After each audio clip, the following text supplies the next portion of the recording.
Welcome back guys to our YouTube channel and इस वाली video में क्या डिस्कस करने वाले हैं सर। इस वाली वीडियो के अंदर हमने चैप्टर स्टार्ट करा है सर। कौन सा चैप्टर नंबर 5 पोर्टफोलियो मैनेजमेंट। और हम इस वाली वीडियो के अंदर आईसीआई के इंपॉर्टेंट जो भी आपके examples as well as illustrations हैं इंपॉर्टेंट क्या सर, हम तो सारे करने वाले हैं। सारे एग्जांपल्स एज वेल एज सारे इलस्ट्रेशंस करने वाले हैं एंड इस वाली वीडियो हम इस चैप्टर को रैप अप कर देंगे। लास्ट वाली वीडियो में मैंने आपके साथ इलस्ट्रेशन नंबर 4 तक डिस्कस कर लिए थे एंड इस वाली वीडियो में मैं आपके साथ बाकी जो भी इलस्ट्रेशन पेंडिंग है मैं आपके साथ वो सब डिस्कस करने वाला हूँ। आपकी क्या स्ट्रैटेजी रहेगी? आप सबको सबसे पहले अपने कॉन्सेप्ट नोट रिवाइज करके बैठना है। हाफ एन आवर 45 मिनट्स लगाइए, सारे कॉन्सेप्ट नोट्स अच्छे से रिवाइज करिए एंड उसके बाद स्पीड बढ़ाइए 1.5 1.6x 1.8x जितने पे आपको मेरी लैंग्वेज समझ आ रही है, जितने पे आपको मैं जो बता रहा हूँ आपको समझ आ रहा है, उतने पे आप वीडियो वॉच करिए एंड मुझसे पहले क्वेश्चंस खत्म करिए। मुझसे पहले क्वेश्चंस पढ़िए, मुझसे पहले क्वेश्चंस को खत्म करिए। तो आप सबको मेरा आइडिया तो लग ही गया होगा कि भाई मैं कैसे आपको क्वेश्चन सॉल्व कराता हूँ। आपको जहाँ पे इंपॉर्टेंट होता है आपको मैं कॉन्सेप्ट भी रिकॉल कराता हूँ। एंड इससे पहले वाली वीडियो में हमने 4 इलस्ट्रेशंस तक कर लिए थे एंड जो भी एक दो एग्जांपल्स थे वो सब कर लिए थे एंड इस वाली वीडियो में हम आगे मूव ऑन करते हैं। तो विदाउट वेस्टिंग फर्दर टाइम हम आ जाते हैं। पेज नंबर हमारा है 41 एंड मैं अपने पेन और हाईलाइटर ले लेता हूँ सर। एज यूजुअल हम लेते हैं अपने पेन और हाईलाइटर और हमारा है इलस्ट्रेशन नंबर 5। लास्ट क्लास में मैंने आपके साथ इलस्ट्रेशन नंबर 4 तक डिस्कस कर दिया था, जो हमारा बेसिक इलस्ट्रेशन था, जो कि कुछ भी नहीं था। इसके अंदर हमें क्या करना था, बीटा निकालना था और हमें क्या निकालना था, आरएफ निकालना, आरएफ नहीं, रिटर्न ऑफ सिक्योरिटी निकालना था यूजिंग सीएपीएम, या फिर हम एवरेज रिटर्न यूज भी कर सकते थे। अब हम देखते हैं इलस्ट्रेशन नंबर 5 हमारा क्या है। Pearl Limited expects that considering the current market prices, the equity shareholders, as per the moderate approach, should get a return of at least 15.5%, while the current return on the market is 12%। अच्छा जी, RM दे रखा है हमें 12% दे रखा है और CAPM return जो share holders expect करते हैं दैट इज 15.5%। ठीक है, CAPM रिटर्न 15.5% है। ठीक है, इक्वल टू RF बता रखा है क्या हमें? RF हमें दे रखा है कितना है, 4.3% फॉर लोएस्ट बिड है। अच्छा पहले क्वेश्चन पढ़ लेता हूँ। RBI has closed the latest auction for rupees 2500 crores or of 182 days treasury bill or for the lowest bid of 4.3%, although there were bidders at a higher rate of 4.6% also for lots of less than rupees 10 crores। what is the per limited beta? अच्छा beta बताना चाह रहा है। हमें पता है, हमें CAPM return दे रखी है दैट इज 15.5%। आरएफ हमें नहीं पता सर, कौन कह रहा है हमें आरएफ नहीं पता? हमें 4.3% पता तो है और हमें 4.6% भी पता है। 4.3% आपका लोएस्ट बिड है और आपका 4.6% आपका हाईएस्ट बिड है।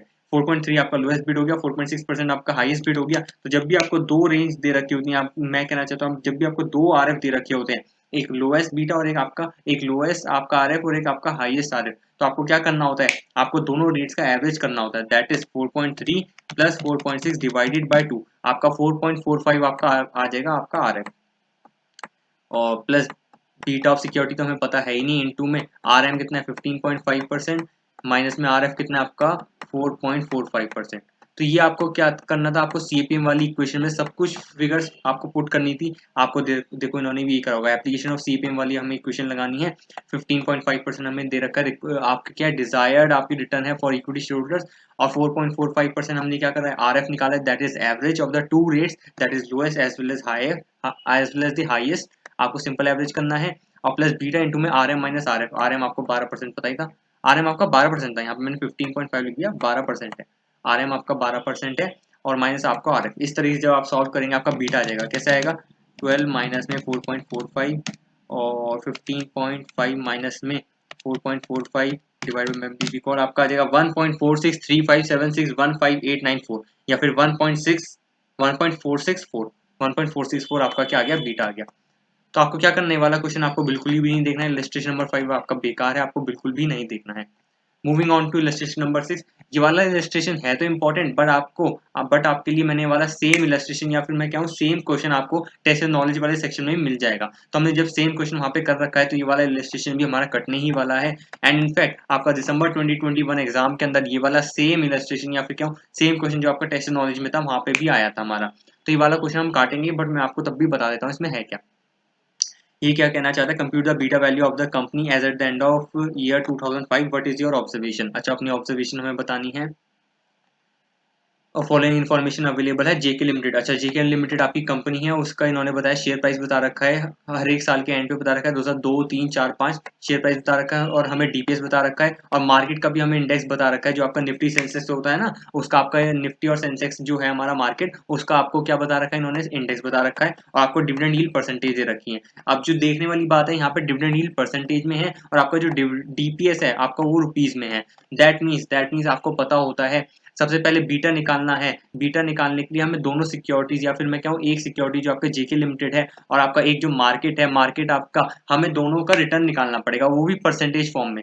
अब परसेंटेज फॉर्म में निकालना है तो सबसे पहले जेके लिमिटेड का जब भी हम परसेंटेज फॉर्म में रिटर्न निकालेंगे, तो हम रिटर्न निकालने का हमें फॉर्मूला पता है, होल्डिंग पीरियड रिटर्न होता है, जिसके अंदर आपका कैपिटल गेन यील्ड आती है और आपका डिविडेंड यील्ड आती है। कैपिटल गेन यील्ड हम कैसे निकालते हैं, P1 माइनस P0 अपॉन में P0, तो हमें वही करेंगे P1 minus P0, that is 279 minus 242 upon में 242, ये आपका हो गया कैपिटल गेन यील्ड। और डिविडेंड यील्ड क्या करेंगे, आपका D1 अपॉन P0, या फिर एक दोनों का कंबाइंड फॉर्मूला क्या होता है, P1 minus P0 plus D1 upon में P0। आपको पता तो है P1 माइनस में P0 प्लस D1 अपॉन में P0, ये तो फॉर्मूला है। तो इसी फॉर्मूले से हम क्या करेंगे, हम तीनों साल की 2003, 2004, 2005 की हम क्या निकालेंगे, रिटर्न निकालेंगे। मैं फर्स्ट वाला आपको कैलकुलेट करके दिखाता हूँ। 279 माइनस में 242 प्लस 25 डिवाइड बाई 242, परसेंटेज आएगा 25.62%, 25.62%, 25.62%। इसी तरीके से हम तीनों साल के निकाल लेंगे रिटर्न, जो आपका आएगा 20.07% एज वेल एज 17.05%। कोई दिक्कत वाली बात नहीं है। अब सिमिलर तरीके से हम मार्केट का रिटर्न निकालेंगे। मार्केट का भी सेम वही P1 minus P0 plus D1 upon P0, but इसमें जो एक चीज देखने वाली है कि हम D1 नहीं लगा सकते। D1 क्यों नहीं लगा सकते, यहाँ पे हमें डिविडेंड यील्ड दे रखी है जो कि परसेंटेज फॉर्म में है, हमारे पास रुपीज फॉर्म में नहीं है। तो जब भी परसेंटेज फॉर्म में है तो हम क्या करेंगे, हमें एक तरीके से क्या दे रखा है, P1 minus P0 upon P0 तो हम निकालेंगे, इसे क्या बोलते हैं, कैपिटल गेन यील्ड बोलते हैं। तो ये तो हम निकालेंगे। अब इसको ना मैंने तोड़ दिया, D1 अपॉन P0 को मैंने अलग कर दिया, क्योंकि प्लस D1 अपॉन P0 बात तो एक ही है। और यहाँ पे इस वाले क्वेश्चन के अंदर जो मार्केट है, इसके अंदर जो मार्केट की डिविडेंड यील्ड है, इसे ही तो बोलते हैं D1 अपॉन P0। तो देखा जाए तो D1 अपॉन P0 ये तो हमें दे रखा है, 4%, 5% ये सब दे रखा है, 6%, 7% ये सब तो हमें दे ही रखा है। तो मैं दोबारा थोड़ी निकालूंगा, तो मुझे क्या करना है, अल्टीमेटली मुझे सिर्फ P1 minus P0 upon P0 निकालना है, वो मेरा कैपिटल गेन यील्ड आ जाएगा। उसमें मैं ऐड कर दूंगा डायरेक्टली डिविडेंड यील्ड, जो कि आपका 5% है, 6% है, एज वेल एज आपका 7% है। तो वो जब ऐड कर दूंगा तो मेरे पास क्या आ जाएगा, टोटल रिटर्न आ जाएगा मार्केट का। तो करो 1950 P1 माइनस P0 क्या है 1812 डिवाइड बाय 1812, परसेंटेज में करेंगे 7.62% आ जाएगा, ये आ जाएगा मेरा कैपिटल गेन यील्ड। प्लस में डिविडेंड यील्ड जो हमारा D1 upon P0 already calculate करके दिया हुआ है क्वेश्चन में, वो है 5%, तो इसमें 5% ऐड करेंगे तो 12.62%। 12.62% आपका क्या आ जाएगा, ये देखो 12.62% आपका क्या आ गया, मार्केट का रिटर्न आ गया। देखो 1950 माइनस 1812 अपॉन 1812, ये आपका हो गया कैपिटल, आपका जो है कैपिटल गेन यील्ड है, जिसे परसेंटेज ऑफ इंडेक्स एप्रिसिएशन बोला जाता है, और आपका डिविडेंड यील्ड आपका 5% है। टोटल आपका हो गया 12.62। इसी तरीके से आप नेक्स्ट 2 ईयर्स के भी निकाल लेंगे। कैसे निकालेंगे, सेम मैं आपको कैलकुलेट करके दिखाता हूँ। 2258 माइनस में 1950 divide by 1950, percentage plus plus plus 6 आपका आएगा 2258 minus 1950 divide by 1950, percentage plus आपका आएगा 6, आपका आएगा 21.79 या फिर 21.8, 21.79%। ठीक है, देखो 21.79 आ गया आपका। और लास्ट वाले ईयर का क्या है आपका, लास्ट वाले ईयर का है आपका 2220 माइनस में 1950, और नहीं 2220 माइनस में 2258 डिवाइड बाई 2258, परसेंटेज प्लस आपका क्या आ जाएगा 7%, ये आपका आएगा 5.31 या 5.32, 5.32 देखो ये आपका आ गया। और ऊपर के दोनों आपके उन्हें कैलकुलेट कर लिए थे। तो अभी ये जो आपके रिटर्न आया आपका क्या है, जेके लिमिटेड का सिक्योरिटी है, उसका रिटर्न आया आपका 25.62, 20.07%, 17.05%, एज वेल एज जो आपका मार्केट का है 12.62%, 21.79%, एज वेल एज आपका 5.32%। इन तीनों को आपको यहाँ पे लिखना है, देखो ये लिखा हमने, ठीक है। और बीटा निकालने के लिए आपको पता है बीटा का फॉर्मूला क्या होता है, beta equal to beta of security equal to क्या होता है, कोवेरियंस। कोवेरियंस किसका, security as well as market का अपॉन में वेरियंस ऑफ मार्केट। तो कोवेरियंस ऑफ सिक्योरिटी मार्केट क्या करेंगे, कोवेरियंस कैसे निकाला जाता है, सिक्योरिटी और मार्केट का जो भी डेविएशन है दोनों को मल्टीप्लाई करेंगे, लास्ट में सम करेंगे, डिवाइड बाय 3 करेंगे। और डेविएशन कैसे निकालेंगे, सबसे पहले मुझे मीन रिटर्न चाहिए होगी। अब मीन रिटर्न कैसे करेंगे, तीनों का सम करो, उसे डिवाइड बाय 3 करो, दैट इज 25.62 प्लस 20.07 प्लस 17.05, हमें आ रखा है 62.74 डिवाइड बाय 3, 20.91 ये हमारा हो गया क्या, मीन रिटर्न हो गया किसका, सिक्योरिटी एक्स का। ठीक है, इसको हम माइनस करेंगे, 25.62 माइनस में 20.91, ये एक डेविएशन आ गया मेरा। फिर 20.07 माइनस में 20.91, ये दूसरा डेविएशन आ गया। फिर 17.05 माइनस 20.91, ये आपका तीसरा डेविएशन आ गया सिक्योरिटी का। देखो यहाँ पे इन्होंने मीन रिटर्न निकाला है। अब सिमिलरली में वाई क्या है, ये हमारा जो है मार्केट का मीन रिटर्न निकालो, 12.62 प्लस 21.79 प्लस 5.32 डिवाइडेड बाय 3, 13.24। तो यहाँ पे वो लिखा 13.24 आपका मीन रिटर्न आ गया किसका, मार्केट का। अब इसका डिवीजन निकालो, 12.62 माइनस 13.24, 21.79 माइनस में 13.24, 5.32 माइनस में 13.24। तो इस तरीके से ये डेविएशन आपका आ गया मार्केट का, ये डेविएशन आपका आ गया किसका, सिक्योरिटी एक्स का। दोनों को मल्टीप्लाई करेंगे और फिर जो आएगा फिगर, दोनों को मल्टीप्लाई करके यहाँ पे तीनों की फिगर लिखेंगे और तीनों को टोटल करेंगे। जो लास्ट का फिगर आएगा उसको डिवाइडेड बाय हम किससे कर देंगे, 3 से कर देंगे, क्योंकि हमारे पास 3 ईयर्स का डेटा है। और जो भी आपका आएगा उसे कोवेरियंस कहेंगे, तो कोवेरियंस सिक्योरिटी मार्केट का आ गया। ठीक है, और फिर वेरिएंस ऑफ मार्केट कैसे निकालेंगे, वेरिएंस ऑफ मार्केट हम निकालते हैं कैसे, आपका दे रखा था, देखो डेविएशन करेंगे मार्केट का। अब मार्केट का कैसे करता है, 12.62 माइनस में 13.24, 21.79 माइनस में 13.24, 5.32 माइनस में 13.24, ये डेविएशन वाली फिगर आई थी। अब हमें क्या करना है, पहले तो हमने कोवेरियंस निकालने के लिए एक्स वाले डेविएशन से मल्टीप्लाई करा था, बट अब वेरिएंस ऑफ मार्केट निकालने के लिए हमारे पास जो डेविएशन आया ये वाला, जो हमारा वाई का है, उसको स्क्वायर कर देंगे, फिर जो उसका फिगर आएगी उन सबको सम करेंगे। ठीक है, जैसे 12.62 माइनस 13.24, ये डेविएशन है, उसका स्क्वायर करो, फिर यहाँ पे लिखो एक और फोर्थ वाले कॉलम में। फिर 21.79 माइनस 13.24, जो डेविएशन आया उसका स्क्वायर करो, फिर यहाँ लिखो। और फिर 5.32 माइनस में 13.24, जो डेविएशन आया फिर उसका स्क्वायर करो, यहाँ लिखो। सबका टोटल करो, सबका टोटल करने के बाद फिर डिवाइड बाय 3 करो। तो जो आपका आंसर आएगा वो आएगा आपका वेरिएंस आएगा किसका, मार्केट का। तो अगेन हमारे पास कोवेरियंस आ गया, हमारे पास वेरिएंस आ गया, दोनों को डिवाइड करेंगे हमारे पास बीटा आ जाएगा। बट सर इस तरीके से हमने बहुत तरीके से निकाला भी है, हमने टेस्ट नॉलेज के बहुत सारे क्वेश्चंस करे थे जिसके अंदर हमने इसी तरीके से बीटा निकाला था।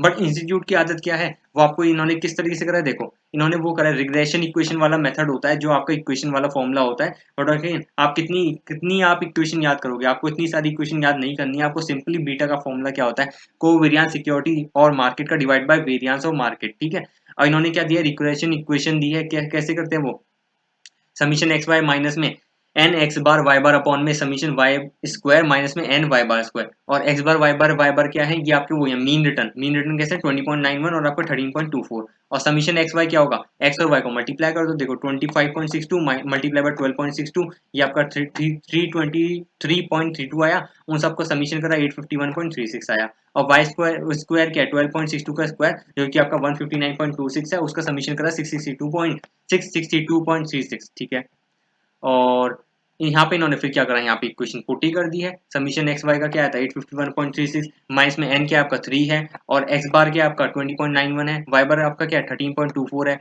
Divide by summation Y square क्या आपका 662.36 है, माइनस में एन वाई बार का स्क्वायर क्या है, एन क्या आपका 3 है, और वाई बार क्या आपका 13.24 है, उसका स्क्वायर करा, सब कुछ सॉल्व करने के बाद आपका बीटा क्या आ गया 0.15। आपको इस तरीके से बिल्कुल भी नहीं करना है, आपको ये वाला फॉर्मूला करना है, बीटा क्या होगा, कोवेरियंस सिक्योरिटी मार्केट का अपॉन वेरियंस ऑफ मार्केट का। इस तरीके से सॉल्व करके देखिए 100% आपका आंसर 0.15 आएगा, या फिर इसके क्लोज तो आएगा ही आएगा। ठीक है, आप एक बार खुद करके देखिए, अगर आता है तो वेल एंड गुड, नहीं आता तो आप इससे कमेंट सेक्शन में बताइए कि आपकी कहाँ से गलती हो रही है, अदरवाइज आपका 110% आ ही जाएगा, इतने सारे क्वेश्चन प्रैक्टिस करने के बाद नहीं आएगा क्या सर। क्वेश्चन नंबर 6 हमें बिल्कुल भी नहीं देखना है। फिर इन्होंने क्या बोला, सीएपीएम और एक्चुअल रिटर्न में बाय सेल होल्ड का क्या होता है, इन्होंने वो थ्योरी बताई है, हमें अभी नहीं देखनी। अब देखो इलस्ट्रेशन नंबर 7 क्या है, ये भी आपको काटनी है, मैं आपको बताता हूँ क्यों। आपको दे रखा है आरएफ दे रखा है, आपको आरएम दे रखा है, आपको बीटा दे रखा है, कह रहा है भाई रिटर्न बताओ फ्रॉम दिस इन्वेस्टमेंट। तो रिटर्न का फॉर्मूला हमें पता है, सीएपीएम रिटर्न क्या होता है, आरएफ आपका क्या होता है, सीपीएम रिटर्न क्या होता है, RF plus beta of security into RM minus RF. RM दे रखा है 15 माइनस में आरएफ दे रखा है 10 प्लस और इंटू बीटा 1.2 प्लस आरएफ कितना आपका 10, तो आपका आएगा 16%। 16% आपका क्या आ जाएगा, आपका रिटर्न फ्रॉम दिस इन्वेस्टमेंट आ जाएगा, और प्रोजेक्टेड रिटर्न कितना आपका 18% है, तो सीएपीएम रिटर्न आपका 16% है, प्रोजेक्टेड रिटर्न आपका 18% है। तो जब सीएपीएम रिटर्न आपका कम होता है प्रोजेक्टेड रिटर्न से, तो हम क्या कहेंगे, ये आपका स्टॉक क्या है, आपका अंडर वैल्यूड है, ये वाली इन्वेस्टमेंट आपकी अंडर वैल्यूड है, और अंडर वैल्यूड को आप क्या करते हैं, बाय करते हैं। तो इन्होंने बोला कि क्या ये राइटली वैल्यूड है, नहीं सर ये अंडर वैल्यूड है, और अंडर वैल्यूड स्ट्रेटेजी क्या रहेगी, बाय करेंगे। ठीक है, तो ये इन्होंने वही लिखा होगा। आपका CAPM रिटर्न से रिक्वायर्ड रिटर्न कितने आ गए, 16% आ गया। और जब प्रोजेक्टेड रिटर्न 18% है, CAPM रिटर्न आपकी कम है, तो ये अंडर वैल्यूड हो गया स्टॉक, और अंडर वैल्यूड वाले को क्या करेंगे, बाय करेंगे। तो तीनों आपके ये वाले पार्ट भी हो गए। ये भी अगेन सिंपल क्वेश्चन था, ये वाला भी आपको बिल्कुल भी नहीं करना। इलस्ट्रेशन नंबर 8, ये क्या कहना चाहता है, the expected return and the beta of 3 stocks are given below. अच्छा, एक्सपेक्टेड रिटर्न दे रखी है, मतलब ऊपर वाले में प्रोजेक्टेड रिटर्न लिखा था, यहाँ पे एक्सपेक्टेड रिटर्न लिखा है। तो कहने का क्या मतलब है, कुछ भी लिखा हो, जो भी आपकी एक्सपेक्टेड रिटर्न हो या फिर आपकी प्रोजेक्टेड रिटर्न हो, कहने का क्या मतलब है, तो बात तो एक ही है ना कि भाई हम कितना एक्सपेक्ट कर रहे हैं कि कितनी रिटर्न होनी चाहिए। और CAPM रिटर्न क्या कहता है कि भाई वो आपके जो CAPM की थ्योरी के अकॉर्डिंग आपकी कितनी रिटर्न आ रही है। और एक्सपेक्टेड रिटर्न या फिर प्रोजेक्टेड रिटर्न एक तरह से काइंड ऑफ एक्चुअल रिटर्न भी आप बोल सकते हैं। तो एक्चुअल रिटर्न कितनी है और आपकी CAPM कितनी आ रही है, उसका कंपैरिजन करके हम देखते हैं कि भाई आपका स्टॉक अंडर वैल्यूड है या फिर ओवर वैल्यूड है। तो कैलकुलेट कर लेते हैं, सेम CAPM रिटर्न निकालेंगे हम। RF दे रखा है 9% दे रखा है, और एक्सपेक्ट मार्केट रिटर्न RM दे रखा है आपका 14%। तो करो sir, RM minus RF 14 minus 9% into में बीटा क्या है, सिक्योरिटी ए का 1.7 प्लस आपका RF कितना 9, 17.5 आपका स्टॉक ए का आपका आ गया CAPM रिटर्न। सेकंड का करेंगे RM माइनस RF 14 माइनस में 9 मल्टीप्लाई बीटा 0.6 प्लस आपका RF 9, आपका आएगा 12% इसका स्टॉक बी का। और सी का क्या है आपका 14 minus 9 multiply 1.2 plus plus 9 RF 15 आपका स्टॉक सी का आ गया। तो अगेन वही लिखेंगे हम, 17.5 12% 15% ये आपकी CAPM रिटर्न होगी और रिटर्न आ गई। और आपका एक्सपेक्टेड रिटर्न कितनी है, 18 11 15, 18 11 15। अब देख लो सर, क्या अंडर वैल्यूड है क्या ओवर वैल्यूड है।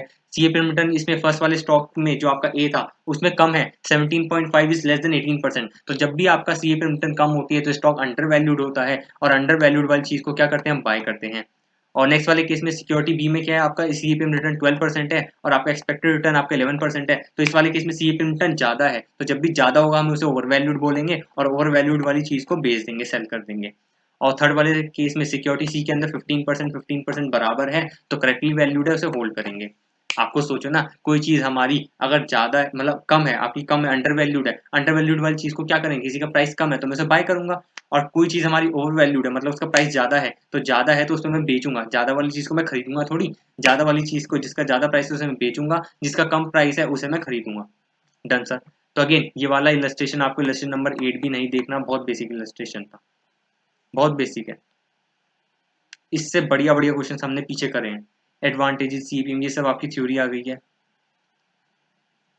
ये सब आपकी थ्योरी है। इलस्ट्रेशन नंबर 9 क्या कहना चाहता है, with the help of following data determine the return on the security x. अच्छा, रिटर्न निकलवाना चाहता है, रिटर्न क्या होगा, आपको पता होता है CAPM रिटर्न का क्या फॉर्मूला होता है, RF plus beta of security into RM minus RF। ठीक है, और RM माइनस RF को हम क्या कहते हैं, मार्केट रिस्क प्रीमियम कहते हैं। और जब मैं उसमें बीटा मल्टीप्लाई करता हूँ तो मैं उसे सिक्योरिटी रिस्क प्रीमियम कहता हूँ। ठीक है सर। और RF हमारे पास दे रखा है 8%। अगर मैं इस वाले क्वेश्चन के अंदर देखूं तो risk premium associated with the factor, तो ठीक है, रिस्क प्रीमियम दे रखा है और मेरे पास बीटा दे रखा है, दोनों को जब मैं मल्टीप्लाई करूंगा तो मेरा क्या आ जाएगा, सिक्योरिटी का रिस्क प्रीमियम आ जाएगा। और मेरे पास मार्केट का फैक्टर दे रखा है, मेरे पास ग्रोथ रेट का फैक्टर दे रखा है और मेरे पास इन्फ्लेशन का फैक्टर दे रखा है। याद करो याद करो, क्वेश्चन नंबर 40, क्वेश्चन नंबर 40 आपका क्वेश्चन नंबर 40 टेस्ट नॉलेज वाला, उसके अंदर ही मैंने आपको सेम क्वेश्चन करवाया हुआ है। तो उसमें क्या था, जब भी आपके डिफरेंट फैक्टर्स होते हैं तो हम क्या करते हैं, हमारा जो RF होता है उसमें हम ऐड करते हैं टोटल रिस्क प्रीमियम। और टोटल रिस्क प्रीमियम में क्या होता है, आपका सिर्फ एक ही फैक्टर का नहीं होता, आपके पास जितने फैक्टर्स होते हैं उन सबका आपको रिस्क प्रीमियम ऐड करना होता है रिस्क फ्री रेट के अंदर। कहने का क्या मतलब है, रिस्क फ्री रेट क्या होता है, रिस्क फ्री रिटर्न क्या होता है कि भाई अगर मैं कुछ भी मतलब सिक्योरिटी में अगर या फिर मैं क्या हूँ मार्केट में जब मैं इन्वेस्ट नहीं करूंगा तो मुझे 8% तो मिलेगा ही मिलेगा, चाहे मैं बैंक में FD कराऊं चाहे मैं ट्रेजरी बिल खरीदूं, 8% तो मुझे मिलेगा ही मिलेगा। जब मैं मार्केट में इन्वेस्ट कर रहा हूँ तो मुझे और क्या मिलेगा, तो वही तो होता है risk premium associated with the factor, और उसे हम बीटा से मल्टीप्लाई करते हैं। अब रिस्क प्रीमियम क्या होता है कि भाई एक्सेस रिटर्न मुझे कितनी मिलने वाली है उस फैक्टर के अकॉर्डिंग। मार्केट में अगर मैं इन्वेस्ट करता हूँ तो मुझे 4% मिलेगी, और GDP का कंसिडर करूंगा तो 1% होगा, इन्फ्लेशन -4% होगा। अब बीटा क्या होता है कि भाई इन सब फैक्टर में जो चेंज आएगा उससे मेरी सिक्योरिटी या फिर मेरी इन्वेस्टमेंट में कितना चेंज आएगा, यहाँ पे मेरी सिक्योरिटी है X, तो उसके लिए हम सिक्योरिटी का निकालने के लिए हम बीटा से मल्टीप्लाई करते हैं। तो कहने का क्या मतलब है, 4% मल्टीप्लाई 1.3, 1% मल्टीप्लाई 0.3 -4% मल्टीप्लाई 0.2, ये सब आएंगी हमारे, क्या आएंगे, रिस्क प्रीमियम फॉर सिक्योरिटी। इन सब का टोटल करेंगे तो हमारे पास टोटल रिस्क प्रीमियम आ जाएगा, कैसे, 4% मल्टीप्लाई 1.3, 1% मल्टीप्लाई 0.3 और -4% मल्टीप्लाई 0.2, ये सब आया हमारे पास 4.7%। 4.7% हमारे पास रिस्क प्रीमियम आया टोटल वाला। इसके अंदर जब मैं RF ऐड करूंगा दैट इज 8%, तो मेरे पास आंसर क्या आएगा, मेरे पास आंसर आएगा 12.7%। मेरे पास आंसर आएगा सिक्योरिटी एक्स का रिटर्न। इन्होंने क्या करा हुआ है, एक्सपेक्टेड रिटर्न 12.7%। देखो यही करा हुआ है इन्होंने, RF तो लिया और बाकी सबका क्या करा, इन्होंने मल्टीप्लाई करा, रिस्क प्रीमियम निकाला है, टोटल रिस्क प्रीमियम निकाला है फॉर द सिक्योरिटी एक्स। इसका रीजन मैंने आपको बता दिया। आप अगर आपको नहीं समझ आया बस तो आ जाना चाहिए, अगर नहीं आया तो आप क्वेश्चन नंबर 40 रेफर करिए टेस्ट नॉलेज का। उसके अंदर इनफैक्ट वो तो और बढ़िया क्वेश्चन था, ये तो बहुत बेसिक क्वेश्चन था, वो वाला और बढ़िया क्वेश्चन था। तो आपका इलस्ट्रेशन नंबर 9 भी हो गया है। और इन्होंने नीचे क्या लिखे, इन्होंने यहाँ पे थ्योरी वगैरह लिख रखी है, कोई दिक्कत नहीं है। शार्प रेशियो का फॉर्मूला में क्या होता है, हमें पता है शार्प रेशियो का फॉर्मूला क्या होता है। आप आपका शार्प रेशियो का फॉर्मूला होता है आपका एक्सेस रिटर्न अपॉन में एसडी ऑफ सिक्योरिटी या फिर पोर्टफोलियो। आपका कैसे करते हैं, रिटर्न ऑफ सिक्योरिटी या रिटर्न ऑफ पोर्टफोलियो माइनस में क्या करते हैं, आरएफ करते हैं अपॉन में एसडी ऑफ रिटर्न या रिटर्न ऑफ सिक्योरिटी या फिर रिटर्न ऑफ पोर्टफोलियो। सिक्योरिटी भी हो सकती है, पोर्टफोलियो भी हो सकता है। ठीक है, यहाँ पे देख लेते हैं। देखो return of security ऑब्ली return of portfolio. ओहो सर आपको तो सब कुछ याद है, क्या रट्टा मार के आए हो क्या? सर नहीं, मैंने कोई रट्टा नहीं मारा है। इनफैक्ट पिछले 1 महीने से तो मैंने इन सबको देखा भी नहीं था, और मैंने आज आपके लिए वीडियो बनाने के लिए बस 10 मिनट पहले पीडीएफ खोली है, और मतलब पहले 10 मिनट पहले पीडीएफ खोली और मुझे सब कुछ याद भी आ गया एकदम देख रही। तो ये होता है आपका कॉन्सेप्चुअल स्टडी, और यहाँ पे हम कोई भी रट्टा नहीं मार रहे हैं, यहाँ पे हम सिर्फ कॉन्सेप्चुअल स्टडी कर रहे हैं। हम ये देख रहे हैं कि भाई इन्होंने जो करा है और जो हम कर रहे हैं क्या वो मैच हो रहा है। ऑब्वियसली वो मैच ही हो रहा है, क्योंकि हमने सब कॉन्सेप्ट पढ़े हैं। जब कॉन्सेप्ट पढ़े तो उसके बाद हम धनाधन क्वेश्चन खत्म करते जा रहे हैं, और हमारे क्वेश्चन भी बहुत इजीली सॉल्व हो रहे हैं। आपको भी इसी तरीके से प्रैक्टिस करनी है। इनफैक्ट मेरे एग्जाम ओवर हुए हुए तो 3 महीने भी हो गए हैं, पर मुझे तब भी सब कुछ याद है। तो आप भी इस तरीके से स्टडी करिए कि आपके जब एग्जाम ओवर हो जाए, क्योंकि आपको भी आगे जॉब में जाना है, प्रैक्टिस में जाना है, आपको जो भी आगे फर्दर स्टडीज भी करनी है, तो आपको सब कुछ डिटेल रहे। इनफैक्ट ऐसा तो होना चाहिए कि भाई जब भी आप अपने नोट्स या फिर आप जब भी क्वेश्चन या कुछ भी खोलो तो आपको एकदम रिकॉल हो जाए। और वो तभी हो सकता है जब आपने अच्छे से पढ़ाई करी है और आपने कॉन्सेप्चुअल स्टडी करी है। ठीक है सर, ये तो आपका बेसिक हो गया।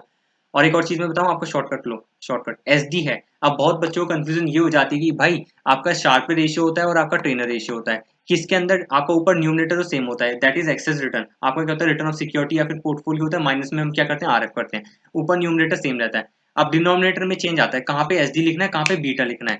अब इसके लिए एक ट्रिक है, क्योंकि एक बार अभी जो दिसंबर 21 क्वेश्चन आया था आपका, दिसंबर 2021 एग्जाम पेपर जो आया था, उसके अंदर आपका मैंडेटरी 8 नंबर का क्वेश्चन आया था। वो इसी के ऊपर बेस्ड था, Sharpe ratio as well as Treynor ratio के ऊपर। और बच्चों को ये कंफ्यूजन हो जाती है कि भाई कि शार्प रेशियो के अंदर या फिर ट्रेनर रेशियो के अंदर किसके अंदर बीटा से डिवाइड करना है, किसके अंदर एसजी से डिवाइड करना है। तो अगेन मैं आपको बताऊं, तो शार्प रेशियो के अंदर ऐसा आता है और एसडी के अंदर भी ऐसा आता है। तो ऑब्वियसली बात है जिसके अंदर शार्प रेशियो है उसमें एसडी से डिवाइड करेंगे। और ट्रेनर रेशियो के अंदर पहले में टी आता है, और बीटा अगर मैं लिखूं तो बीटा के अंदर भी टी आता है। तो ट्रेनर रेशियो के अंदर बीटा से डिवाइड करेंगे। सिंपल सी चीज है यार। आप देखो ना, शार्प रेशियो उसमें एस है तो एस डी से डिवाइड कर लो। ठीक है, बीटा के अंदर टी आ रहा है तो बीटा आ रहा है तो उसमें टी से डिवाइड, वो बीटा से डिवाइड कर दो। तो ये बेसिक थोड़ी सी मेमोरी टेक्निक हो गई, अदरवाइज आपको वैसे ऐसे रट्टा मारने की जरूरत नहीं है, बट हाँ इस तरीके से याद रहता है। अदरवाइज बहुत लोगों को कंफ्यूजन हो जाती है कि शार्प रेशियो में आपको एस डी से डिवाइड करना था या फिर आपको बीटा से डिवाइड करना था। मैंने आपको बता दिया शार्प रेशियो के अंदर एस आता है इसलिए आप एस डी से डिवाइड करेंगे, बीटा ट्रेनर रेशियो के अंदर टी आता है इसलिए आप बीटा से डिवाइड करेंगे। ठीक है सर, एग्जाम्पल देख लेते हैं क्या है। आपका 6% मतलब आरएफ हो गया, आपका ट्रेजरी बिल है, और आपका 11% आपका क्या रिटर्न ऑफ इंडेक्स मतलब म्यूचुअल फंड का है, कोई दिक्कत वाली बात नहीं है। और एस दे रखा है 20%। तो हम निकालेंगे शार्प रेशियो कैसे आएगा, 11 माइनस में 6, 5 आ गया आपका डिवाइडेड बाय 20, आपका क्या आएगा 0.25, आपका क्या आ गया शार्प रेशियो आ गया, कोई दिक्कत वाली बात नहीं है। और नीचे वाले एग्जाम्पल में क्या है, दो दो पोर्टफोलियो है, पोर्टफोलियो ए पोर्टफोलियो बी। आपका रिटर्न दे रखा है इनका 30%, 25%। आरएफ बताओ, आरएफ आरएफ आरएफ आपका 8% है। और आपका रिस्क मतलब रिस्क कितना है आपका, एसडी क्या होता है 11 और 5।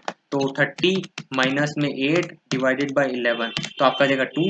आपका 2 क्या आ गया, शार्प रेशियो आ गया पोर्टफोलियो ए का। और पोर्टफोलियो बी का कैसा आएगा 25 माइनस में 8 डिवाइडेड बाय 5, ये आपका जगह 3.4 आपका शार्प रेशियो आपका आ गया किसका, पोर्टफोलियो बी का आ गया, कोई दिक्कत वाली बात नहीं है। और नीचे थ्योरी लिख रखी है, आपको देखना नहीं है। ट्रेनर रेशियो के अंदर सेम वही है, आपको क्या करना होता है, एक्सेस रिटर्न अपॉन में बीटा से डिवाइड होगा बस। यहाँ पे एसडी से नहीं बीटा से होगा। और यहाँ पे इन्होंने वही लिखा है कि भाई आर एफ क्या है, आर क्या है, एस डी क्या है, बीटा क्या है, और टी क्या है, ट्रेनर रेशियो है। और इन्होंने क्या करा इन द अबव एग्जाम्पल मतलब ऊपर वाले में, तो इन्होंने क्या करा पहले एस डी दे रखा था, इन्होंने बीटा भी दे दिया। पोर्टफोलियो ए का बीटा है 1.5, पोर्टफोलियो बी का बीटा है 1.1। तो हम निकालेंगे ट्रेनर रेशियो कैसा आएगा, 30 माइनस में 8 डिवाइड बाई 1.1। पहले 11 था, 11 आपका एस डी था, अब यहाँ पे क्या करना है हमें 1.1 से करना है जो कि आपका क्या है बीटा, तो आपका आएगा 20। 20 है क्या, अरे 1.5 सॉरी 1.1 तो आपका किसका है, पोर्टफोलियो बी का है, 1.5 आपका पोर्टफोलियो ए का है। 30 माइनस 8 डिवाइड बाय 1.5 आपका आ जाएगा 14.67%। और नेक्स्ट वाले केस में 25 माइनस में 8 डिवाइडेड बाय आपका क्या है 1.1 आपका आ जाएगा 15.45%। ठीक है, तो आपके ये आपके ट्रेनर रेशियो हो गया और आपका ये शार्पर रेशियो का आपका मैंने कॉन्सेप्ट बता दिया है। और जहाँ पे भी शार्पर रेशियो आएगा वहाँ पे एसडी से डिवाइड करेंगे, और जहाँ पे भी ट्रेनर रेशियो आएगा वहाँ पे बीटा से डिवाइड करेंगे। आपको बस ये दो चीज़ याद रखनी है, बाकी तो सब बेसिक्स है। नीचे आओ, नीचे आओ, नीचे आओ, नीचे आओ। और हमारा है नेक्स्ट आपका जो यहाँ पे एग्जांपल इन्होंने दिया हुआ है, ये वाला एग्जांपल आपको बिल्कुल भी नहीं करना है, ये वाला आपका थ्योरेटिकल एग्जांपल है। तो ये वाला एग्जांपल हम बिल्कुल काटेंगे, ये आपका एग्जाम में आना भी नहीं है और ना ही ये वाले एग्जाम में क्वेश्चंस आते हैं। नेक्स्ट हमारा जो है वो जेंसन अल्फा है। जेंसन अल्फा क्या होता है सर, जेंसन अल्फा का फॉर्मूला क्या होता है, actual return of portfolio minus में CAPM return, actual return minus में सीएपीएम रिटर्न। और आपका एक्चुअल रिटर्न क्या होता है आपको ऑलरेडी दिया हुआ होगा क्वेश्चन में, और आपका सीएपीएम रिटर्न हम निकाल ही सकते हैं। तो हम देखते हैं इन्होंने क्या बोला हुआ है, यहाँ पे दो सिक्योरिटी है ए और बी है, और आपका मार्केट रिटर्न है, रिटर्न दे रखा है, बीटा दे रखा है, आरएफ दे रखा है। अब सीपीएम रिटर्न से हम सिक्योरिटी ए का हम सीपीएम रिटर्न निकाल सकते हैं कैसे, RF of security plus beta into RF plus security plus beta, RF of security plus beta into में आरएम माइनस आरएफ। तो ठीक है, आरएफ ऑफ सिक्योरिटी हमें दे रखा है कितना 9%, आरएम माइनस आरएफ 12 माइनस में 9 मल्टीप्लाई बाय 0.7 आपका बीटा हो गया, प्लस आपका क्या हो गया आरएफ आपका 9 हो गया, तो 11.1% आपका क्या हो गया सीपीएम रिटर्न हो गया।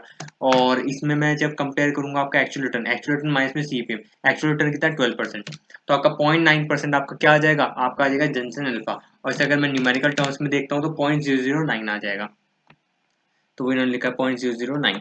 और मैं अगर देखूँ सिक्योरिटी बी का क्या है, सिक्योरिटी बी का देखेंगे आर एम 12 माइनस में आर एफ कितना है आपका 9 मल्टीप्लाई बीटा 1.2 प्लस आपका आर एफ कितना है, आपका आर एफ है 9, तो आपका आ जाएगा 12.6% आपका क्या आ जाएगा सीएफएम रिटर्न आ जाएगा सिक्योरिटी बी का। और आपका एक्चुअल रिटर्न 14 दे रखी है, तो 1.4% आपका क्या आ जाएगा, आपका जेंसन अल्फा आ जाएगा। और न्यूमेरिकल टर्म्स में देखा जाए तो 0.014 यहाँ पे इन्होंने नहीं दे रखा है, कोई दिक्कत नहीं है, हमने निकाल लिया है।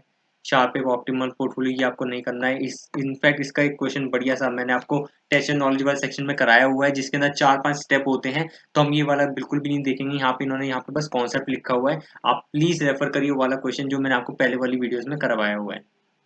ठीक है, और formulation of portfolio strategy, active portfolio strategy क्या होता है, ये सब आपका थ्योरेटिकल पार्ट है। और सिक्योरिटी सिलेक्शन क्या है, आपका पैसिव पोर्टफोलियो स्ट्रैटेजी, ये सारा आपका थ्योरी वाला पार्ट है। Selection of security, selection of bonds, ये सिलेक्शन ऑफ बॉन्ड्स वाला जो है आपका ये इंपॉर्टेंट मार्क कर लीजिए फॉर थ्योरी। और सिलेक्शन ऑफ स्टॉक क्या है, इक्विटी शेयर्स। और ये आपका एफिशिएंट मार्केट एफिशिएंट अप्रोच क्या है। और portfolio revision as well as rebalancing, ये वाला आपका दिसंबर 2021 एग्जाम में 4 मार्क्स का यहाँ पे थ्योरी आया था हमारे लिए। और इन्होंने क्या पूछा था, इन्होंने बताया था पॉलिसीज क्या होती हैं पोर्टफोलियो रीबैलेंसिंग की। तो मैं पता बाय एंड होल्ड पॉलिसी होती है, कॉन्स्टेंट मिक्स पॉलिसी होती है, as well as constant proportion portfolio insurance policy होती है, जिसे हम सीपीपीआई पॉलिसी बोलते हैं। और तो मैं आपको बताता हूँ एक एक करके इसमें होता क्या है। बाय एंड होल्ड पॉलिसी में क्या होता है, कुछ भी नहीं होता सर, जो आपने इन्वेस्ट करा है this is do nothing policy, लिखा भी है this is called do nothing policy. जो आपने जिसमें इन्वेस्ट करा है, चाहे उसका प्राइस आगे 1 साल बाद या 2 साल बाद बढ़े या गिरे, मुझे कोई फर्क नहीं पड़ता, जो हो रहा है होने दो, हमने पैसे लगाए, जो होता है देखा जाएगा। तो इस पॉलिसी के अंदर यही होता है, जैसे इन्होंने लिखा भी, suppose a portfolio consisting of debt bonds ₹50,000, equity 50,000, currently ₹100 का प्राइस है। If after 1 year, suppose after 1 year आपका शेयर ₹100 से 200 हो जाता है, दैट मीन्स ₹100 बढ़ रहा है, तो मतलब 100% इंक्रीमेंट हो रहा है। तो वो बॉन्ड्स तो हमारी सेम रहेंगी, बॉन्ड्स तो 50,000 की रहेंगी, बट इक्विटी शेयर का जो 50,000 के थे वो 1 लाख के हो जाएंगे। तो 1 लाख की इक्विटी शेयर्स हो गए, 50,000 की बॉन्ड, तो 1,50,000 हमारे पास इसका प्राइस हो जाएगा। तो बाय एंड होल्ड पॉलिसी में हमें कुछ नहीं करना होता, बस हमें देखना होता है हमारा प्राइस बढ़ रहा है तो ठीक है, वैल्यू ऑफ आपकी वैल्यू आपकी बढ़ जाएगी, और अगर आपका प्राइस कम हो रहा है तो आपकी वैल्यू गिर जाएगी। तो बाय एंड होल्ड पॉलिसी में आपको कुछ नहीं करना होता। दूसरा आपका कांस्टेंट मिक्स पॉलिसी, इसके अंदर क्या होता है, इसमें क्या होता है डू समथिंग पॉलिसी, इसमें आपको कुछ ना कुछ करना होता है। कैसे, आप सबसे पहले आप इनिशियल लेवल पे देखते हो कि आपने बॉन्ड में कितना इन्वेस्टमेंट करी है और आपने इक्विटी शेयर्स में इन्वेस्टमेंट कितनी करी है। सपोज वो क्या हो सकती है 60-40% भी हो सकता है, 50-50 भी हो सकता है, 30-70 भी हो सकता है, 70-30 भी हो सकता है, 75-25 भी हो सकता है। तो जो भी आपका प्रपोर्शन है, हम आगे वाले साल में जो आगे आपके न्यू नेक्स्ट ईयर्स हैं उन सब के अंदर भी सेम परसेंटेज रखेंगे। तो जैसे मैं आपको दिखाता हूँ इन्होंने क्या करा है। देखो यहाँ पे इन्होंने 50-50 वाला रखा हुआ है, और उन्होंने क्या करा, जब हमारा प्राइस 100 था तो जब हमारा शेयर का प्राइस 100 था तब हमने शेयर्स के अंदर इन्वेस्टमेंट करा 50,000 और बॉन्ड के अंदर 50,000 करा, टोटल 1 लाख की हमारे पास वैल्यू थी। फिर next year suppose after 1 year price 80 हो गया शेयर का, दैट मीन्स ₹20 का फॉल आया, और जब मैं इसे 100 से कंपेयर करूंगा दैट मीन्स मेरे पास 20% डिक्रीज हो गया किसमें, शेयर की वैल्यू में। तो अगर मैं देखूं 50,000 मेरे पास शेयर थे, मतलब शेयर्स की वैल्यू थी, और उसके अंदर 20% डिक्रीज आ गया, तो मेरे पास 40,000 के आपके शेयर्स की वैल्यू रह गई, और बॉन्ड्स की वैल्यू तो सेम ही रहेगी 50,000, तो टोटल हमारे पास 90,000 आ गया। ठीक है, और मैं आफ्टर रीबैलेंसिंग देखा जाए तो इसे 50-50 करना है, तो 90,000 का 50% मतलब 45,000, तो 45,000 मुझे शेयर्स में रखना है, 45,000 बॉन्ड्स में रखना है। अगर मैं इस तरीके से करूंगा दैट मीन्स मुझे 5,000 की शेयर परचेज करने पड़ेंगे और 5,000 की मुझे बॉन्ड सेल करनी पड़ेंगी। ठीक है, सपोज नेक्स्ट ईयर हमारे पास 60 प्राइस हो जाता है, दैट मीन ₹20 का दोबारा फॉल आया, बट अगर मैं देखूं ₹20 को मैं कंपेयर करूंगा किससे, 80 से, तो 20 डिवाइड बाई 80, 25% मेरा क्या हुआ, प्राइस फॉल आया, तो मेरे पास अभी 45,000 शेयर्स की वैल्यू है। इसमें मैं जब 25% फॉल करता हूँ तो मेरे पास 33,750 की शेयर्स की वैल्यू रह जाती है, और बॉन्ड्स की तो सेम ही रहेगी, दैट इज 45,000। दोनों को जब मैं टोटल करता हूँ तो मेरे पास पोर्टफोलियो की वैल्यू 78,750 आ रही है, और जब मुझे इसका 50-50 करना है तो इसका 50% मल्टीप्लाई करो, 39,375, 39,375, यहाँ पे 39,360 लिखा है इन्होंने, तो यहाँ पे इनसे कोई एरर हो गया होगा, या फिर ऊपर कोई लिखा है कि राउंडिंग ऑफ वगैरह करनी है। According the price share goes up by 10% और मोर। हाँ, ये कोई नहीं है, यहाँ पे इन्होंने यहाँ पे कोई दिक्कत कर दी होगी, राउंडिंग ऑफ वगैरह दिक्कत है, अदरवाइज आपको 39,375 आएगा, और यहाँ पे भी 39,375 आएगा, और जब मैं 45,000 से कंपेयर करूंगा दैट मीन्स मुझे 5,625 आपके बॉन्ड्स बेचनी पड़ेंगी, और 5,625 में आपका शेयर्स को परचेज करूंगा। ठीक है, और अगर प्राइस इंक्रीज होता है तो कोई दिक्कत नहीं है, अगेन आपका 100 लेवल पे मैंने 50,000 इन्वेस्ट करे हैं, और जब मेरा 50 रुपीज इंक्रीज हुआ है दैट मीन्स 50 डिवाइड बाई 100, तो 50% मेरे शेयर का प्राइस बढ़ गया, दैट मीन्स 50,000 की जब मैं 50% इंक्रीज करूंगा तो 75,000 मेरे पास शेयर्स की वैल्यू हो गई, और बॉन्ड्स मेरे पास सेम रहेंगी 50 पर आपकी 50,000 की, तो 1,25,000 मेरे पास ये आ गया। और इसको मुझे रीबैलेंस करना है, मतलब 50-50% अगर मैं दूंगा 62,500, यहाँ पे 62,400 लिखा है, 62,600 लिखा है, कोई दिक्कत नहीं है, 62,500 आप समझ के चलिए, 62,500 हमारे पास क्या होगा, शेयर्स का वैल्यू होनी चाहिए after rebalancing, as well as मेरे पास होनी चाहिए बॉन्ड्स की वैल्यू होनी चाहिए 62,500 आफ्टर रीबैलेंसिंग। और देखा जाए तो अगर मैं देखूं तो मैं बॉन्ड्स परचेज करूंगा 12,500 की, और मैं शेयर्स को सेल करूंगा 12,500 का। फिर नेक्स्ट ईयर मेरे पास क्या होता है, मेरे पास दोबारा शेयर का प्राइस 200 होता है, मतलब 50 रुपीज बढ़ता है, और इस बार 50 रुपीज में कंपेयर करूंगा 150 से, तो देखा जाए तो 33% मेरा क्या हो गया, शेयर का प्राइस बढ़ गया, तो 62,400 डिवाइड बाई 33%, मतलब इसका क्या करेंगे, इंक्रीज करेंगे, तो मतलब क्या आएगा आपका आएगा 83,200, तो 83,200 मेरे पास क्या हो गया, शेयर्स का वैल्यू हो गया, और बॉन्ड का तो मेरे पास सेम ही रहेगा, दैट इज 62,600, टोटल 145,800, और इसका जब मैं करूंगा क्या 50-50%, तो मेरे पास 72,900 आएगा। अभी 72,800 लिख रहे हैं, 73 लिख रहे हैं, कोई दिक्कत नहीं है, 50 रुपये इन्होंने कुछ बैलेंसिंग वगैरह कर ली होगी, बैलेंसिंग क्या राउंडिंग ऑफ कर ली होगी, तो आपका कॉन्सेप्ट यही है, आपको इस तरीके से रीबैलेंसिंग करनी है। और नेक्स्ट आपका क्या, कांस्टेंट प्रोपोर्शन इंश्योरेंस पॉलिसी, इसके अंदर क्या होता है, इसके अंदर फॉर्मूला होता है कि भाई हम शेयर्स में कितनी इन्वेस्टमेंट करें, उसका एक फॉर्मूला है, that is multiplier multiplier portfolio value minus में फ्लोर वैल्यू। आपको पोर्टफोलियो वैल्यू पता चल जाएगी, फ्लोर वैल्यू आपको दे रखी होगी, मल्टीप्लायर आपको दे रखा होगा, और मल्टीप्लायर एक 1 से ज्यादा नहीं होना चाहिए। सपोज इस वाले एग्जांपल के अंदर हमारे पास क्या दे रखा है, मिस्टर ए के पास 10 लाख रुपए हैं, और फ्लोर वैल्यू इनके पास 7,50,000 है, मल्टीप्लायर 2 का है, तो बताओ ये कितना इन्वेस्टमेंट करेगा शेयर्स के अंदर। तो पोर्टफोलियो वैल्यू 10 लाख हो गया, तो 10 लाख माइनस में फ्लोर वैल्यू आपकी कितनी हो गई, 7,50,000, तो आपका 2,50,000 आया, मल्टीप्लाई करेंगे किससे, मल्टीप्लायर से, जो कि आपका 2 आया। तो 5 लाख में इन्वेस्ट करूंगा किसके अंदर, मैं 5 लाख इन्वेस्ट करूंगा शेयर्स के अंदर, और बाकी 5 लाख किसके अंदर इन्वेस्ट करूंगा, बॉन्ड्स के अंदर। ठीक है, सपोज नेक्स्ट ईयर के अंदर क्या हुआ, मार्केट में जो आपका 100 रुपीज का शेयर था वो 150 का हो गया, मतलब 50% बढ़ गया, तो 5 लाख के मेरे पास इन्वेस्टमेंट इन शेयर्स थे, अब 50% बढ़ गए, मतलब वो आपके हो गए 7,50,000, और बॉन्ड्स की वैल्यू तो सेम रहेगी जो है आपकी 5 लाख, तो मेरे पास 12,50,000 मेरे पास क्या हो गई, पोर्टफोलियो वैल्यू हो गई। और अब मैं दोबारा फॉर्मूला लगाऊंगा कि भाई मैं इक्विटी शेयर्स के अंदर कितनी इन्वेस्टमेंट करूं आफ्टर रीबैलेंसिंग, तो सेम फॉर्मूला लगाएंगे, पोर्टफोलियो वैल्यू मेरे पास हो गई 12,50,000, माइनस में फ्लोर वैल्यू सेम है 7,50,000, तो मेरे पास आ गया 5 लाख, मल्टीप्लाई करूंगा मल्टीप्लायर से जो कि आपका 2 है, तो 10 लाख मेरे पास इन्वेस्टमेंट होनी चाहिए किसके अंदर, शेयर्स के अंदर, बट अभी मेरे पास करंट है कितनी, 7,50,000, दैट मीन्स मुझे 2,50,000 और शेयर्स के अंदर इन्वेस्टमेंट करनी पड़ेगी, और मुझे 2,50,000 के क्या करना पड़ेगा, बॉन्ड्स को बेचना पड़ेगा, वो लिखा है इन्होंने, सेलिंग ऑफ बॉन्ड्स करना पड़ेगा 2,50,000, और री इन्वेस्ट करना पड़ेगा शेयर्स के अंदर।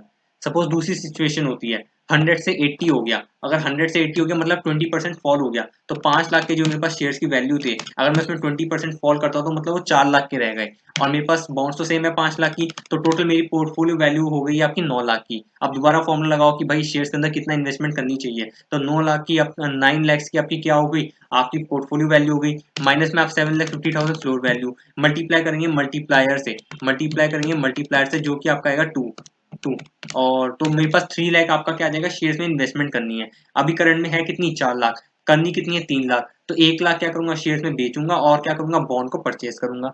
तो 3 लाख हमने निकाल लिया, और hence shares ₹1 lakh should be sold and investment bonds. तो इस तरीके से आपका सीपीपीआई वाला आपका फॉर्मूला था, ये आपका कंपैरेटिव एनालिसिस करके दिया है। नेक्स्ट आपका असेट एलोकेशन स्ट्रेटजीज की थ्योरी है, ये आपका बहुत इंपॉर्टेंट है फॉर योर थ्योरी। नेक्स्ट आपका है फिक्स्ड इनकम पोर्टफोलियो है, ठीक है, आपका थ्योरी वाला पार्ट है, कोई दिक्कत वाली बात नहीं है। नेक्स्ट आपका है, इन्होंने पैसिव स्ट्रैटेजी वगैरह बताई है, कोई दिक्कत नहीं है, आपका सारा थ्योरी वाला पार्ट है। एक्टिव स्ट्रैटेजी बताई है। नेक्स्ट आपका ये भी थ्योरी चल रही है अभी। Alternative investment strategies in context of portfolio management, ये भी आपका सारा थ्योरी वाला पार्ट है। आई होप शायद अब आपके सारे एग्जांपल्स और इलस्ट्रेशन खत्म हो गए होंगे, बट मैं तब भी आपके लिए एक बार देख लेता हूँ। Valuation real estate, distress securities, test your knowledge. तो सर ये आपका था सारे एग्जांपल एज वेल एज सारे आपके इलस्ट्रेशन खत्म हो गए हैं, आपका पोर्टफोलियो मैनेजमेंट वाला चैप्टर आपका खत्म हो गया है। इससे नेक्स्ट वाली वीडियोस के अंदर मैं आपके लिए और चैप्टर्स लेके आऊंगा, जस्ट लाइक आपके लिए फॉरेक्स वाला है, डेरिवेटिव्स है, आपके लिए आईएफएम है, आपके लिए म्यूचुअल फंड है, बहुत सारे चैप्टर्स पेंडिंग है, हम सब वो भी करेंगे। तब तक आप क्या करते रहिए, आप सब इन सबको रिवाइज करते रहिए, इन सब चैप्टर्स के आप कॉन्सेप्ट नोट्स पढ़ते रहिए। और अगर आपको वीडियो अच्छी लगी तो प्लीज लाइक करिए, सब्सक्राइब करिए चैनल को, as well as share these videos with all of your friends. And at the end, what I would like to say to all of you is enjoy and all the best of luck, all the future chartered accountants for your upcoming examination. Enjoy sir, पढ़ते रहिए, bye bye.